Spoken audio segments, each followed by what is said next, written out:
So, today we're going to talk about self-sabotage and self-esteem. Now, self-sabotage is something that I know a lot about because mainly it's something I've been doing a lot of. And there's a couple of reasons for this. There's layers to everything, right? There's layers to everything. We're not just this one singular physical form moving through life and that's the answer to that and that's the answer to that. And would probably be fools to think that there was one definitive answer and that one definitive thing would solve all of our problems, right? Because things are multi-layered. There's multi-dimensions going on here. There's layers almost like an onion in life. Where things might have affected us and where we might have been influenced or where we might have created a pattern of behaviour inside of ourselves. And these can come through years, they can come through different conditionings, they can come through different parts of our brain. For example, the primitive brain, I'm going to call that part the lizard brain, which I'm going to get into in this little podcast. But there's lots of different influences that creates how we feel about ourselves. But the funny part about that is it's the influences that we tend to latch on to. It's the influences that we tend to form this sort of like blueprint about ourselves. And that's like, oh, I'm this person because this happened to me, that happened to me. I evolved from this style of brain, this style of primitive brain, so therefore I'm that. And I read this book once and that said I'm this. And these sets of labels definitely relate to me, so I'm that. And basically, the reason I can't love myself to the core is because I'm all of these things, I want to call them tangible, but they're not necessarily tangible, are they? But in comparison to deep inner self-love, which can't be seen, but it can be felt, then these other things are very exterior, right? So we form our regard, we validate ourselves through all of these very, very exterior concepts, labels, things somebody's told us once, things we've told ourselves over a lifetime that's gone into the subconscious, and the subconscious was very gullible and we've listened to it and that creates our story. That's our narrative, right? So we tend to feel about ourselves this accumulative narrative that we've created from being a baby to an adult. We latch onto it, we get attached to it, and we think that's us, right? I'll just give you a prime example. My maths teacher once said to me, "You will never do well in life if you don't get your maths GCSE. I was like, that is me doomed. Because I can't remember because that's how unimportant they are now, right? Because you move and you change. But I don't know whether I actually got my maths GCSE or not. I'm thinking that I didn't. At that time, I'm definitely thinking that I didn't. But just those words, you will never do well in life if you don't get your maths GCSE. And this is something that kept replaying and replaying and replaying in my mind, going into my nervous system, into my subconscious. So somebody would say to me, "So why aren't you giving this little maths session a go?" I'm like, I don't do maths. I can't do maths, and therefore I'm not very good at it, and therefore I'm not very good at life, and therefore I'm not going to succeed.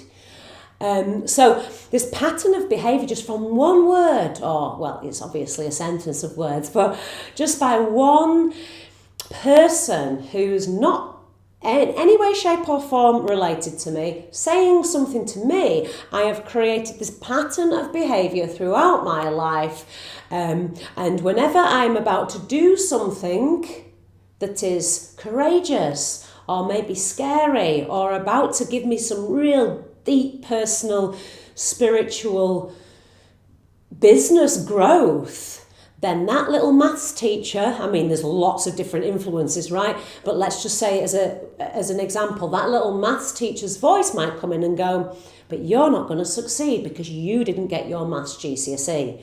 Okay, we all know that's not the truth, but sometimes the subconscious doesn't know when you're lying. It doesn't know when that's not the truth. The nervous system can't tell the difference between sometimes when something's actually fearful or made up.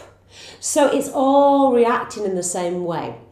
So I have carried a path of somebody else's words that have got nothing to do with me in my mind, in my nervous system, in my brain, in my subconscious as a pattern of behaviour, a karmic trench, and it's come through my life.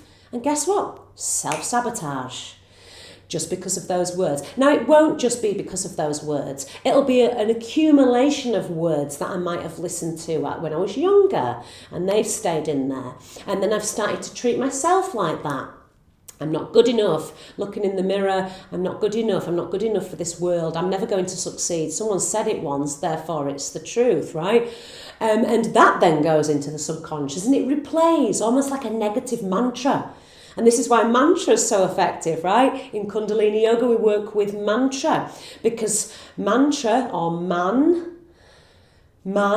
means mind, vehicle. So mantra is a vehicle for transforming the mind into a certain direction. Now, if we're doing that in the opposite direction, so we're working with a negative mantra, I can't do this because I didn't get my maths GCSE, therefore I'm a failure. And again, I can't do this because I didn't get my maths GCSE, therefore I'm a failure. That will replay as a mantra over and over and over and over again, and you need to flip the script. You need to cut that monster before it gets bigger and bigger and bigger, okay? And that's where positive affirmation comes in. That's where mantra and repetition in the opposite direction is very, very powerful because it forms this rhythm, this flow, this pattern of behaviour in your subconscious. Okay, so I just want to talk about two things today when it comes to the self-sabotage. So the first thing I want to talk about is self-sabotage when it's related to our actual primitive brain. And the other thing I'm going to talk about is when it's related to self-esteem. So first of all, have you ever moved through life and it's going smoothly actually, it's really smooth, it's swimmingly, it's brilliant, it's, wow, I'm actually having a pretty good life, things are going well at the moment, great. And then suddenly you have this thought that pops into your head and it's like, something bad is going to happen. It's definitely going to happen because everything's going so well. So something bad definitely must be around the corner. Have you ever wondered why that actually pops up into your mind? And it's not just because it's typical me. If it's all going well, it's going to go bad. We have those, and that's again, it's another limiting belief, probably from that maths teacher, right? Sorry, maths teachers, I'm only referring to one. And I forgive him anyway. Joke. No, it's not a joke, it's true. However, moving on swiftly. Right, before I dig myself a hole, when you get that fear popping up that goes, your life is going too good, it's going too smooth at the moment, something bad is going to happen. Okay, it's not just that's because that's typical me. Despite evolution, our reptilian brain is still there, primed to scope out fear. Okay, so let's call it the lizard brain. In psychology, they call it the lizard brain. The lizard brain is known as the primitive side of our brain, which is always tuned in to scoping out fear. So, for example, if we are in the olden days, I'm going to call it the olden days, where we are maybe hunter-gatherers and we are in danger. I don't know, there's a big swamp and we're about to sink into it, whatever. We're in that danger. Our reptilian brain, our primitive brain is going to come in and suss out that danger. It's going to be like, ooh, you put your little foot in there and something's sinking. I'm going to have to sort of like think about what to do now. And then you start sinking a little bit more and it's like, oh no, alarm bells go off in the body. And Suddenly, you act accordingly, right? So the body and the brain start to work together, and then you act accordingly because you've been warned about that fear, about that danger by your reptilian brain, by the lizard brain. Let's call it the lizard brain. Now, that lizard brain is still playing part in our modern day world. So as we think, why do I always get to a certain point and then I sabotage myself? Like, you're doing really well with your healthy eating or whatever it is you're trying to do, and then suddenly you sabotage yourself. Now, it's not necessarily just you. It's not necessarily just that maths teacher and you just bringing that rhythm of behaviour throughout your life. It's also the fact that we're still tuned in to, we're still programmed to stop when something fearful might be coming. So nowadays, a fear-based thing is a little bit different to what a fear-based thing might have been back in the day.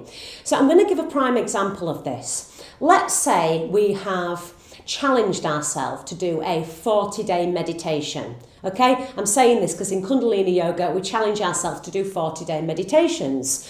And this sounds quite a lot, doesn't it, right? So specifically with our really distracted, fast-paced mind nowadays, that is a really big commitment, right? Because there's other stuff going on as well. But this 40-day meditation is fantastic for training our brain and our body to stick to a habit and move past some of these sabotaging thoughts. But in itself, that's a really challenging thing to do. So let's imagine our positive mind. Our positive mind is expansive. It's the growth mind. It wants to move us forward. It wants to help us succeed. It wants to help us obtain our goals and move along our specific life's path. And so it's very optimistic, is that positive mind. So the optimistic, positive mind might go, let's go, 40-day meditation, brilliant, let's do it. Set your alarm, sit onto your mat, do your first day of your 40-day meditation, and then guess what comes in? The lizard brain. So your primitive brain that is wired to seek out the dangers of that thing. Okay, so it might go, I wouldn't go for that 40-day meditation. You might tire yourself out. You've already got all these different things that you're doing, and probably half of those things are absolutely not helpful, right? Just things that we're just doing to distract ourselves from doing the actual proper thing that's going to make us love ourselves, right?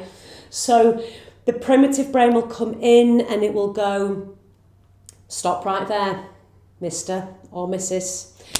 You're going to fail, just to let you know. You are going to fail. So there's absolutely no point in you trying, really, is because you're just wasting your time. You've done this before. You failed. Don't bother. You're going to get overly tired. You won't be able to finish all your list of jobs.